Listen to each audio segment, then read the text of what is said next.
Salam, hər vaxtınız xeyirli olsun. Xalq Qəzet televiziyasında təhsil vaxtı verilişinə baxırsınız.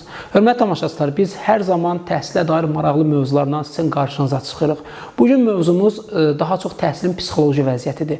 Son zamanlar sosial şəbəkələrdə şagirdlərin müəyyən bullyinqə, psixoloji gərginliyə məruz qalması, həmçinin şagirdlərin stres keçirmələri və bunlar günümüzün müəyyən mənada problemləridir. Və biz görürük ki, şagirdlərin müəyyən mənada hətta psixoloji dəstəyə belə ehtiyacı var. Elə məhz mövzumuzla bağlı bizim maraqlı bir qonağımız var. Uzun illərdir psixologiya sahəsində təcrübəsi olan və bu kimi şagirdlərlə işləyən psixoloq dəvət eləmişik. Verilişimizin qonağı psixoloq İlahə Məmmədovadır.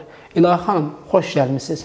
Çox sağ olun Rizvan müəllim. Dəvətiniz üçün təşəkkür edirəm. İlahə xanım, siz məktəbdə işləmisiniz və sizin artıq şagirdlərlə böyük bir təcrübəniz var və hazırda da müəyyən mənada psixoloji gərginliyə psixoloji gərgin olan şagirdlərlə işləyirsiniz. Ümumiyyətlə, siz məktəblərimizdəki psixoloji vəziyyəti necə dəyərləndirirsiniz?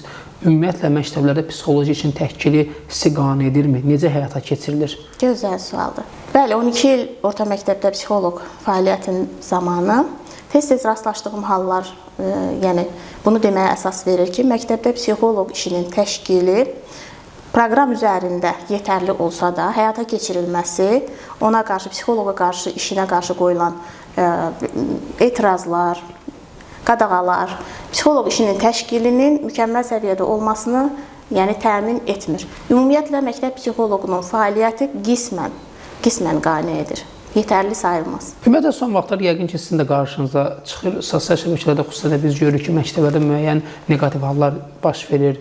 Müəllim-şagird münasibəti, eləcə də şagird-şagird münasibəti. Yəni, biz bu neqativləri görə bilirik. Siz necə düşünürsünüz? Ümumiyyətlə, məktəb psixoloqu bunu necə aradan qaldırmalıdır? Bəli, məktəblərdə müşahidə olunan, son illər tez-tez gündəmə gələn hallar həmişə olub. Hətta sosial medianın bu aktivləşmədiyi dönəmlərdə də bunlar baş verib. Sadəcə bu son illərdə media bunu üzə çıxarıbdır. Bu, ilk növbədə müəllim-uşaq arasında başlayır. İbtidai sinifdən müəllimlərin uşaqlara psixoloji şiddət göstərməsi, təzyiq göstərməsi, fərq qoyması, oxuyan uşağa ideal uşaq kimi baxmaq, sevimli uşaq kimi baxmaq, digər uşaqları isə əzilməsi, psixoloji şiddətə məruz qalınması həm müəllim, həm də sinif yoldaşları tərəfindən həmin uşaqda qisas hissi formalaşdırır, aqressiya formalaşdırır. Və bu aqressiya bir müddətdən sonra artıq üzə çıxmağa başlayır. Təbii ki, şiddətə məruz qalan uşaqlar qismən fiziki cəhətdən zəif olduğuna görə onlar fiziki güc tətbiq edərək qisas ala bilmirlər. O zaman hansı yollara əl atırlar? Hansısa kimisə arxasından iş çevirməklə, təhqir etməklə, şəxsiyyətini alçaltmaqla, gülünc vəziyyətinə salmaqla, bu kimi hallarla nəticələnə bilir. Son dönəmlərdə mediada gördüyümüz şagird-şagird arasındakı psixoloji şiddətə məruz qalma halları bunun başlanğıcına ensək ailədən başlayır. Daha sonra məktəb illərində başlayır və partlayış isə uşaqların özlərini ifadə edəcək qədər fiziki böyüməsində üzə çıxır. Bu kimi halların qarşısını almaq üçün psixoloq birbaşa müəllim və valideyn birlikdə, üçlükdə bir təmas qurmalıdır və baş verən halların səbəbinin aradan qaldırılması üçün lazımi, zəruri tədbirləri həyata keçirilməlidir. Burada valideyn də, sinif rəhbəri də, şagirdin, həmən şagirdin, onun hərəkət etdiyi hansısa bir davranışın analiz edilməsindən söhbət getmir. Onun yaranma səbəbinin aradan qaldırılmasından söhbət gedir. Bunlara vaxtında müdaxilə edilərsə, əgər ehtiyac duyularsa həmən şagirdin psixoloji dəstək almasına bunu da təmin etməlidirlər. Bəli, məktəb psixoloqu aradan qaldıra bilər. Deməli, boşluqlar var müəyyən mənada. Ümumiyyətlə, sizin dediyinizdən bu nəticəyə gəlmək olarmı ki, məktəblərdə ya psixologiya fənni tədris olunsun, ya müəyyən seminarlar, treninqlər keçirilsin. Ümumiyyətlə, necə düşünürsünüz? Bu işlərinizə təşkil etmək olar ki, belə halların sayı azalsın. Məktəblərdə psixologiya dərslərinin tədrisi əlavə bir yük olar uşaqlar üçün. Fənn olaraq tədrisi ümumiyyətlə məsləhət deyil, mənim baxışlarıma görə. Ancaq aktiv seminarların həyata keçirilməsi vacibdir. Yəni, bunun üçün Təhsil Nazirliyinin qərarı önəmlidir, amma təklif olaraq məktəb psixoloqları bunun zərurliyini diqqətə çatdırmalıdırlar. Çünki seminarlar praktik olanda, aktiv olanda, seminar zamanı psixoloq uşaqların həm qrupda, həm də təklikdə necə fəaliyyət etdiyini, özünü necə ifadə etdiyini daha dərindən müşahidə edə bilərlər. Bu zaman problemin kökünə enmələrinə birbaşa nail olacaqlar. Ona görə də seminarların təşkili həftədə bir dəfə məktəb üzrə bütün siniflərdə olması vacibdir. Biz bəzən qarşımıza çıxır ki, özündən razı və özgüvəncli şagirdlərlə rastlaşırıq.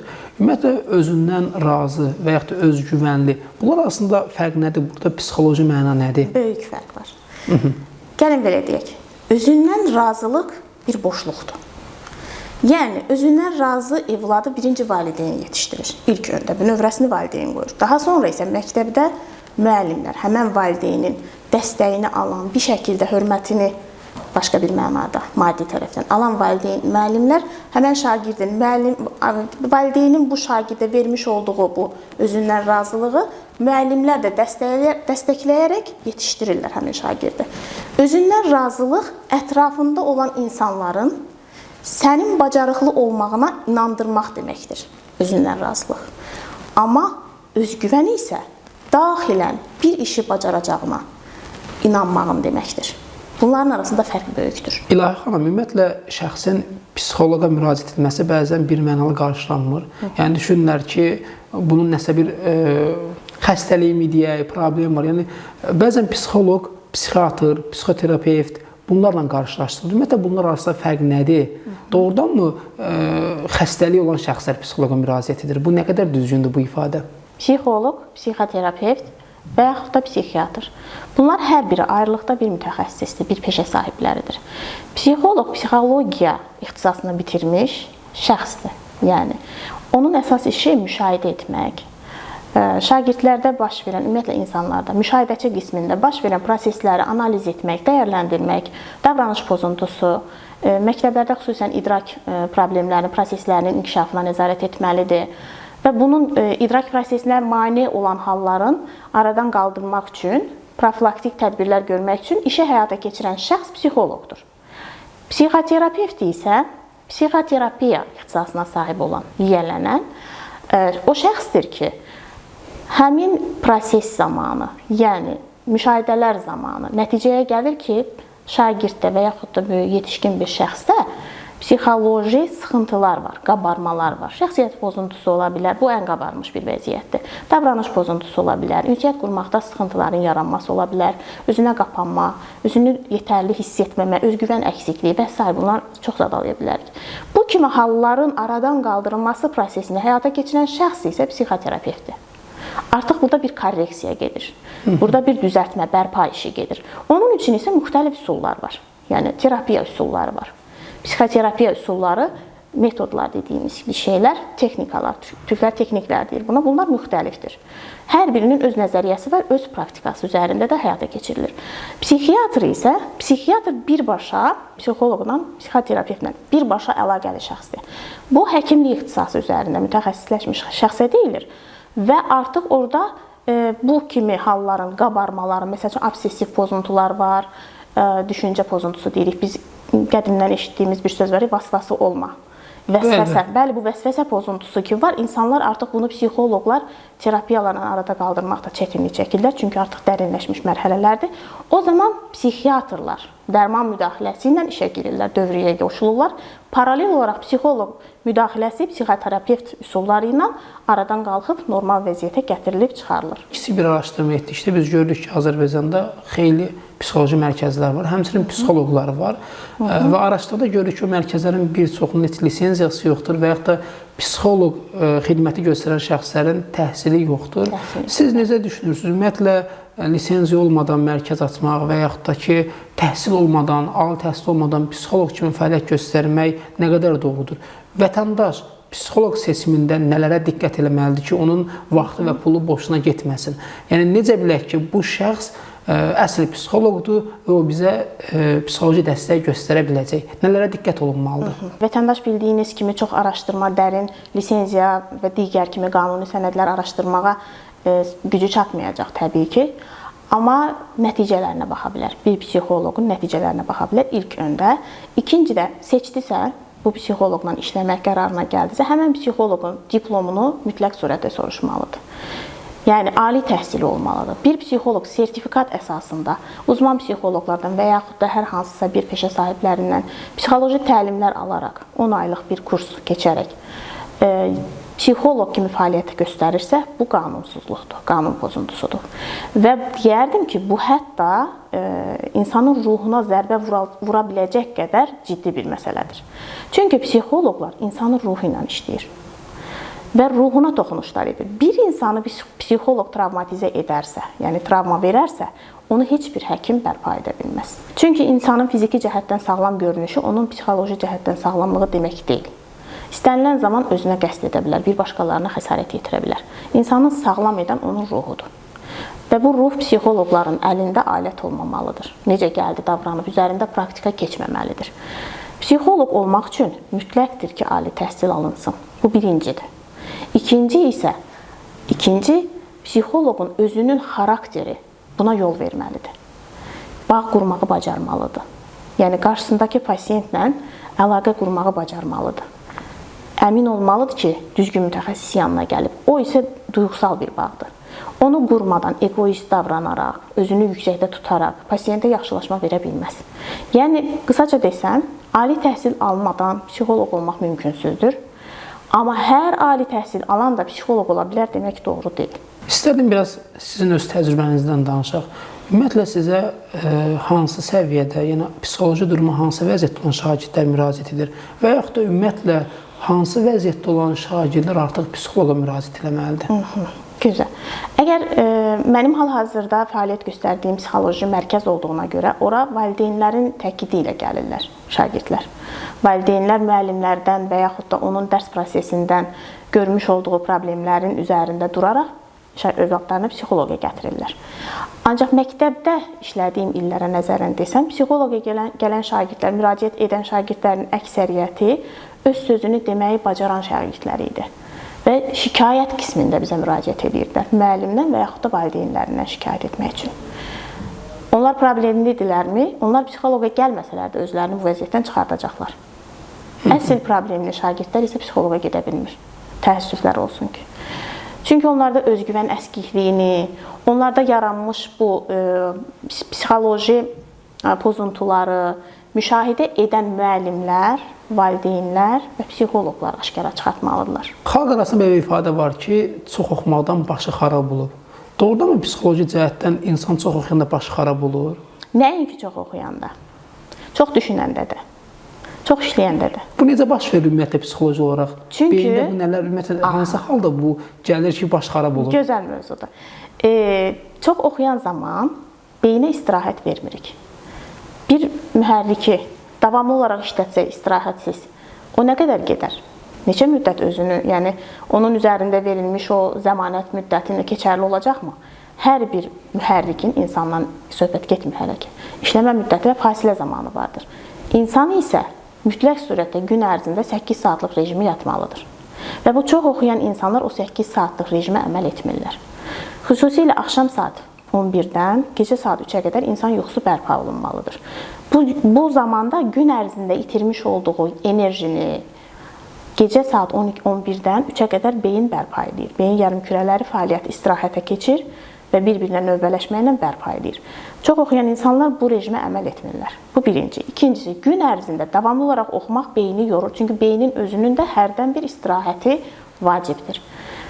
Bu, oxumaqla bağlı olan hissələri biz görürük, amma düşünməklə də bağlı olur. Hər hansısa bir problemdən sonra, yəni belə el dilində desək, havalandı, yəni psixologiyası pozuldu deyək. Hər hansısa bir prosesdən sonra pulunu oğurladılar və yaxud da sevgilisindən ayrıldı. Bu zaman nə baş verir? Beyin bir hadisədə qalır, düşünərək. Davamlı olaraq düşünmədə qalır, fasilə vermir və pozulma halı yaranır. Deyirlər ki, təcrübəli psixoloq şəxsə baxıb, onu analiz edib, artıq onu belə deyək də, xarakterini müəyyən edə bilir. Bu doğrudurmu? Ümumiyyətlə, doğrudanmı psixoloq bir insana baxıb, onun xarakterini müəyyən edə bilirmi? Bunun üçün təcrübəmi lazımdır, yoxsa belə deyək də, psixologiyanın dərinliyin, incəliyin bilmək lazımdır. Ümumiyyətlə, bu doğrudursa, siz bir psixoloq olaraq mənim xarakterimi necə qiymətləndirirsiniz? Rizvan müəllim, təcrübəli psixoloqun bir insanın üzünə baxaraq, söhbət edərək, hərəkətlərini izləyərək, onun xarakterini təyin etməsi üçün təcrübə müddətinin bir 25 ili tamamlaması lazımdır. Amma 25 ili tamamlamadan da psixologiya elminin dərinliklərinə yiyələndikdə biliyi dərindən öyrəndikdə, insan tanıma sənəti deyilən, enneqram deyilən bir sənəti öyrəndikdə, insanın oturuşundan davranışına qədər izləməklə 5-10 dəqiqə müddətində onun şəxsiyyət tipini müəyyənləşdirmək olar. Və dünya üzərində insanlar 9 şəxsiyyət tipinə bölünür. O şəxsiyyət tipinin üzərində artıq biz müəyyən nəticəyə gələ bilirik ki, bu insanın şəxsiyyət tipi necədir, zəif durumları necədir, onu qəzəbləndirən hallar necədir və hansı halda onun edəcəyi hərəkətlər nə olacaq. Bəli, psixoloq görücü deyil, amma elmi əsaslarla bir insanın xarakterini təyin edə bilər. Sualımızın ikinci hissəsinə toxunaq. Neçə ildir mən sizi qiyabi tanıyıram?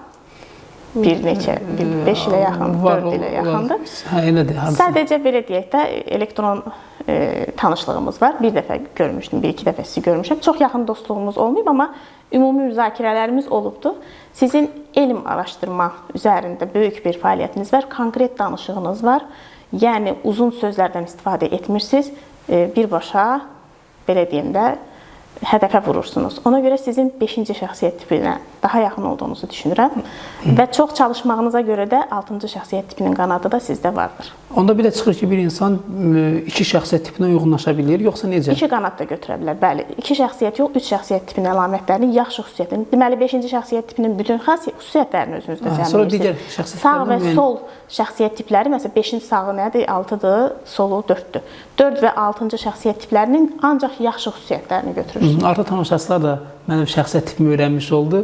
Artıq biz verilişimizin sonuna yaxınlaşırıq və biz ayrılmış efir vaxtı bitmək üzrədir. Sonda nələri əlavə etmək istərdiniz? Onlara bildirmək istədiyim odur ki, təhsilin bu səviyyədə ağır olması, imtahanların çətin olması, yəni bu qlobal olmasa da bizim ölkəvi problemimizdir. Çox çətin suallardır və hər insanın bu dərəcədə ağır sualları öyrənməsi və həmçinin onu 3 saat müddətində öyrəndiklərini tətbiq etməsi hamıda mümkün olmaya bilər. Özünüzə əl alın. Yəni, həyat təhsildən ibarət deyil. Təhsilli olmaq lazımdır. Nə üçün? Bizim özümüz üçün, yetişməyimiz üçün, ayaqlaşa bilməyimiz üçün. Amma hər kəsin mütləq surətdə diplom alması və yüksək balla ali təhsil alması, qəbul olunması, ödənilməsi mümkünsüz bir şeydir. Bu sahədə özlərini əvvəlcədən hazırlamalıdırlar. Çünki bu həm şagirdin psixoloji durumuna bağlıdır, həm biliyinə bağlıdır, həm də onun yaddaşına da bağlı bir şeydir. Ona görə də çox yüklənməsinlər uşaqlara. Onlara indiyə kimi öyrənmisən, o sənin yadından çıxmayıb, rahat olmalısan. İmtahan dönəmində onlar ardıcıl olaraq sənin yadına düşəcək deyərək bir rahatlıq vermək lazımdır. İlahi xanım, gəldiyiniz üçün və dəyərli təcrübənizi bizimlə bölüşdüyünüz üçün təşəkkür edirəm. Çox sağ olun, dəvət etdiyiniz üçün, vaxtınızı ayırdığınız üçün və məni dinlədiyiniz üçün. Hörmətli tamaşaçılar, daha bir verilişimizin sonuna gəldik. Qonağımız psixoloq İlahə Məmmədova idi və düşünürəm ki, tövsiyələri, fikirləri sizin üçün də maraqlı olacaq və sizin üçün də vacib olacaq. Növbəti verilişlərimizdə görüşmək ümidi ilə.